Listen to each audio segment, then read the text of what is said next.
There is a subtle realization that emerges when the years begin to weigh on our shoulders and the noise of youth fades away.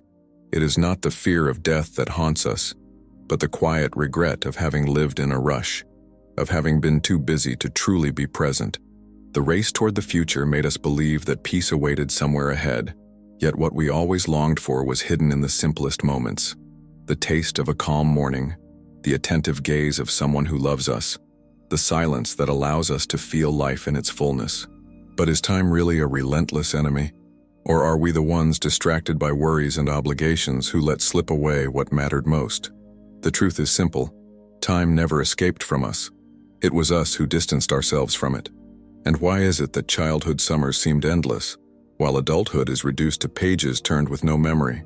Because when we are attentive, every moment expands into eternity. When numbed by routine, everything contracts until it disappears. I recall a profound encounter in a temple hidden among the misty mountains of Hangzhou, where lived Master Liang, an elderly monk who had chosen simplicity as his companion. Each day, before sunrise, he would sit by a small wooden window, watching a garden covered in moss and delicate flowers. One morning, after a long silence, he turned to me with a gentle smile and said, "In my youth, I spent my life chasing time.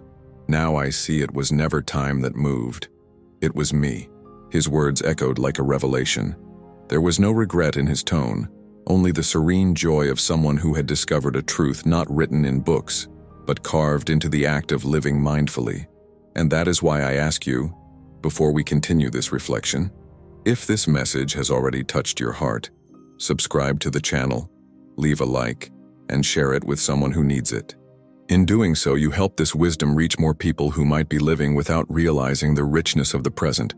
This awareness, that life is not measured in years but in presence, I also found in Elisa, a woman nearing 80, whom I met during a retreat in Oregon. She had raised children, lost her husband, and still volunteered at a community library. As we drank tea by a quiet lake, she said softly, "I don't remember much of my life, not because it didn't happen, but because I wasn't really there." Her words reveal a condition many of us share. We wake up, repeat routines, have shallow conversations, but the mind does not record what is predictable. Only new experiences awaken memory. That is why time stretches during travel, love, and discovery, but slips away quickly when we live on autopilot.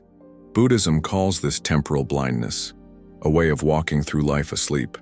The Buddha taught that mindfulness is not restricted to meditation, but should be in every step, every breath. Do not dwell in the past. Do not dream of the future. Concentrate the mind on the present moment. Awakening does not require great changes.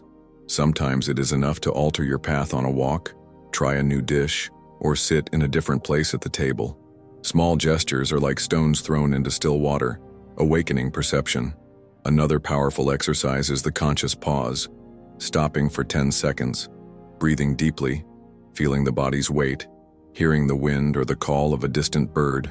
These brief instants are sacred markers that root us in the now. Yet there comes a moment when we begin to ask ourselves, what was all this effort for? That question doesn't only appear in old age. It can arise in a sleepless night or a quiet walk. I once heard it from Helena, a retired nurse I met at a palliative care volunteer program. She had spent decades in hospitals, witnessing births and farewells. Now, in her later years, she chose to accompany those in their final days. "I never heard anyone say they wished they had worked more," she told me. "What they longed for was the time they hadn't saved, the peace they had postponed, and the presence of those they loved." Her words are a striking reminder. We spend life collecting tasks but forget to collect what truly matters. The Buddha spoke of right view, seeing life without the distortions of ego or haste. Not everything that demands attention deserves importance. How many of us have traded peaceful meals, sincere phone calls, and simple walks for obligations we no longer even remember? Every postponed moment becomes a void that never returns. Regret lies not in what we did, but in what we failed to live. And here arises the third revelation. Relationships are the sacred ground where meaning is sown. At a Buddhist gathering in California, I met Samuel, a silver-haired man with a calm gaze. During a talk on forgiveness, he confessed that he hadn't spoken to his brother in more than 30 years because of a quarrel, whose cause no longer mattered. He had written countless letters, but never sent one. What hurt the most was not the forgotten argument, but the love left unspoken, the silence carried for decades. This story reminds us of a timeless truth. It is not great achievements that give life meaning, but the bonds we nurture. The Buddha said, "Hatred never ceases by hatred, but only by love." Often it is not reconciliation itself that frees us, but the decision to release the resentment we carry. Relationships are fertile soil where we can plant compassion or regret. And in the end, it is not the number of people we meet, but the quality of our presence with them that endures.